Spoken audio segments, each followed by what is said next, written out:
It's been a massive undertaking from many teams here to first of all get aircraft rescheduled. Doing that with our colleagues at WestJet, they have to find slots, availability, and change crew schedules that have been set, weeks and weeks in advance. And we have the other problem that Cuba was always the closest place, so it's not just a case of slotting something in because Right.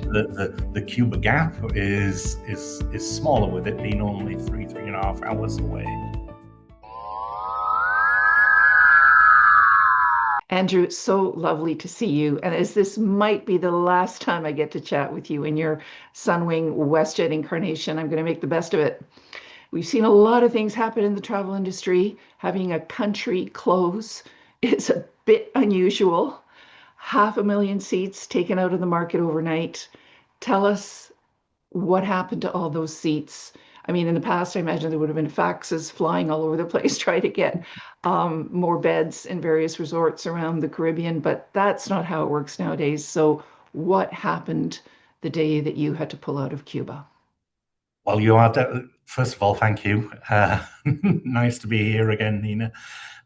You're dating me because I remember the days of the fax, so maybe it's time I was retiring. Yeah, I mean, at the end of the day, we were left with no choice. The scarcity of fuel and the lack of alternatives for refueling and keeping on schedule, the cost of doing that, uh, the safety of crews that had to keep operating to Cuba, and more than anything, the safety of the guests that are flying with us meant that we had no real choice. And when the government moved it to a level 3, which they ultimately did that week, then travel insurance and so on is voided, and we obligated to refund and everything else. So we were our hands were very, very much tied, and in doing so, we recognise just the huge impact that we're having on travel advisors, on everybody across every wholesaler, and guests who love to travel to Cuba, of which there are tens of thousands of Cuba addicts, and of course the people in Cuba who rely on tourism for their livelihood. It's really crushing, and yeah, it's an absolute nightmare, and it's becoming a humanitarian crisis. So we certainly hope the Canadian government can start to step in. I know there's some issues around that, but there's a lot of discussion. So fingers crossed that we can come to aid of this, very important nation and wonderful people. Now, yeah. So I mean, at the end of the day, ours is not. I mean, my role's not to get into the politics and the rights and wrongs and the middle. Our job is to make sure that our staff and our guests are properly cared for. yeah, the winter product is built out months in advance. All of the packages are put together, the pricing, the negotiations, the rooms, et cetera, et cetera. And Sunwing WestJet had a lot of exposure in Cuba. So what happens overnight? I mean, I can't even imagine how you reallocate all of that capacity and try and get extra beds. Well, it's been a massive undertaking from many teams here to first of all get aircraft rescheduled. Doing that with our colleagues at WestJet, they have to find slots, availability, and change crew schedules that have been set, weeks and weeks in advance. And we have the other problem that Cuba was always the closest place, so it's not just a case of slotting something in because Right. the Cuba gap is smaller, with it being only three and a half hours away. If I'm doing like Toronto Varadero, so it's a lot of shuffling. But that actually needs us to know where we have beds and where we can actually add capacity in the first place. So the product team, the inventory team, and so on have been scouring, calling every contact they have to try and get hotels to open the mothballed wing, get their renovations done fast, and looking for anybody who has a little bit of spare capacity for us for the rest of the winter. But it had to be Fortunately, turned around on a dime. I mean, when you pulled the last flight, you had to put that aircraft somewhere. It can't just sit parked, right? And as yeah. you said, if it's going to go somewhere, there has to be beds. So do people like literally stay up all night to try and reorganize? Yeah. Absolutely, yeah, yeah. I mean, at the end of the day, those aircraft have been will be parked for a couple of weeks. But what we wanted to do was to make sure that we had, especially the Quebec program, that we had Montreal, Quebec City, Bagotville, all ready for the spring break there at the end of the month. Right. So that was our priority, was to get those done and then get the rest of the country following maybe the week behind. So they've been quite successful. It's an imposter. I won't say that we've replaced 100% of the seats. We're nowhere near that because it truly is impossible. And especially with peak moments like Semana Santa, the Easter period in when there's a lot of local uh, occupancy in the DR and in Mexico, just impossible to find enough rooms over the Easter period. But outside of that, really, really impressed with what we've been able to do, Wow. and we're So, still working on it as well. yeah, It's a non-stop job. I can imagine. So now what happens to the pricing? Uh, well, it's supply and demand. Uh, Obviously, there's a lot of pent up demand for less capacity than there was, and that pushes prices up. It, it it pushes prices up because our loads are much higher now on the flights we've got, but also the hoteliers as well are seeing that they're also raising rates because they too are getting to Yeah.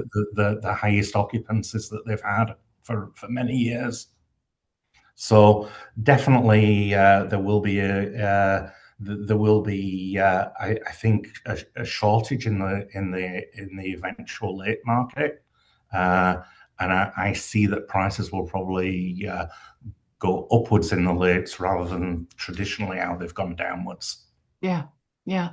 It's a very interesting situation to find ourselves in Canada because way back in the day, it was always about overcapacity, Yeah.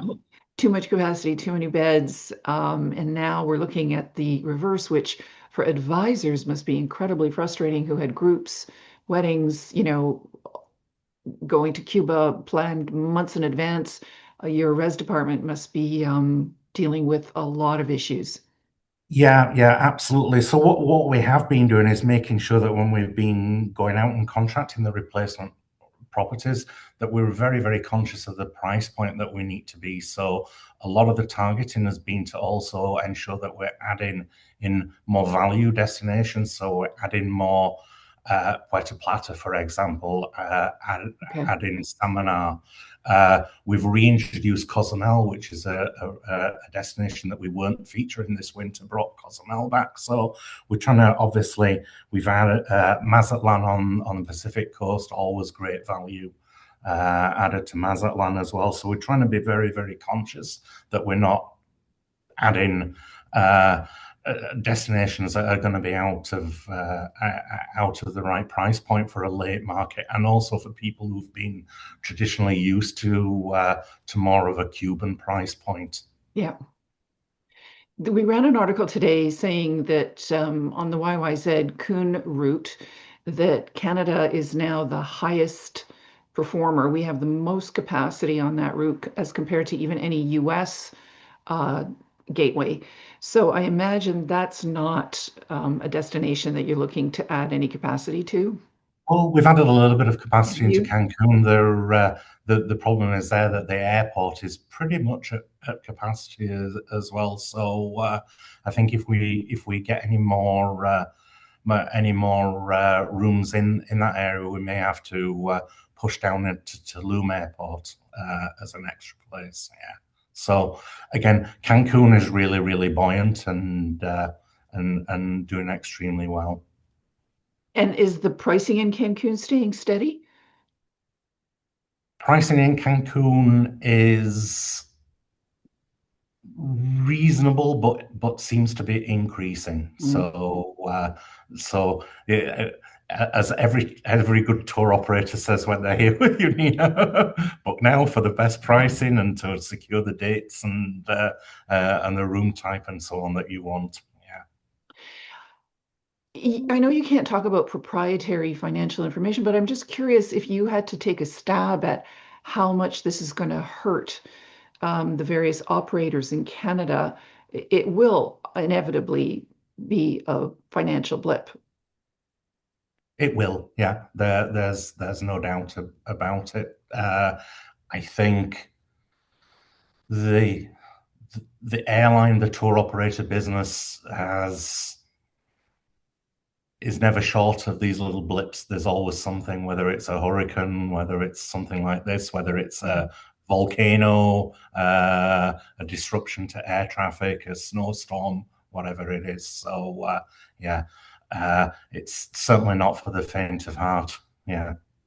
I never thought we'd see a winter without Cuba. Honestly, it's been such a mainstay of Canadian, holiday winter packages that it's almost impossible to imagine that it's no longer part of our background. And I'm wondering, long term, do you see it coming back? I mean, all those resorts are sitting there empty, all the people waiting to go back to work. It's just it's mind-boggling. What are the prospects? I know no more than anyone else on the prospects. I would just say that the moment that it's safe and possible to do so, that Sunwing WestJet will be back and as a proud historic partner of Cuba, and everybody here looks forward to that day. But Yeah. when that day will be, we don't know. We obviously. We paused sales for the remainder of the winter, which means you can buy Cuba for the summer. But I have no. It doesn't mean Yeah. it was just a marker at this point in time. We will monitor it really closely. We'll work with Global Affairs Canada and so on as the situation changes. Yeah. When would you have to make that call on the summer? Uh, we'll keep evolving in kind of 2-3 month periods. Uh, the tour operator model, unlike the airline model where people go in, buy tickets in both directions. As a tour operator, we're only sending people in one direction, and then they come home. So we need that continuity for many weeks. Otherwise, you end up with the ferry legs, which are just the financial killer. So we need to be doing things in kind of like 2-3 months blocks. So they're not going to be spur of the moment decisions. They have to be made 2 or 3 months in advance. So I think it will keep rolling until we have a level of certainty. And I just hope that comes. I hope that comes soon, and I hope it comes in a peaceful and good way Yeah, for all concerned, because indeed. for many people in this business, all tour operators, not just Sunwing, we've colleagues, we've friends, with people we've worked for and against for decades in Cuba. It's really tough. It's really tough, yeah. And now you'll be moving on. You're retiring. You've got what, 6 more weeks Yes, here? I got my timing slightly wrong, didn't Yeah, yeah, I? you sure did. So you can't tell us anything about your plans. I presume that you will be taking some time I'll off, be which I don't. retiring from Sunwing. It's been Yeah, a great run, yeah. Nina. It's been a fantastic 16 years. It's a few too many crises towards the end with the Max and COVID and so on, but the good years were very good. Yeah. It's fascinating. I remember when you were at Sunquest, and that was, I'm really dating myself now, of course. because you already been with Sunwing 16 years, but you were known as the guy with the mind, who knows where the aircraft are, what's going on, how many seats here, how many seats there, what do we need to do to move it around. So you probably were in the perfect position to, stick handle the various crises that we've seen over the last 20 years. Are you going to miss having that level of adrenaline, because it is very fast paced, very fast moving? Yeah, yeah, I will miss it, and I'll miss obviously the crises are a great way to bring the teams together. Everybody really pulls together, and then that's when you know what the strength of the organization that you have. So I'll also miss that as well. It's just great when everybody's rowing in the same direction, kind of thing. But maybe a bit of a quieter life might not be too bad. Yeah. Well, I'm sure Sarah will enjoy having you around, and will the boys. I wouldn't be too sure on that one. Okay. Well said. Well, we will miss you for sure a Okay. lot because we love chatting with you. But I'm sure I look forward to meeting your successor, who's already been appointed, Yeah. and no doubt has a lot of experience. I saw he worked with TUI for quite a long time, so he's got tour operator background as well in Europe. Yeah, yeah, it's great that they were able to find somebody with the experience that Marek has for this role. Yeah, I look forward he's a to good meeting fit. Alec. Thank you, Andrew. Talk to you Thank you, soon. Nina. Okay.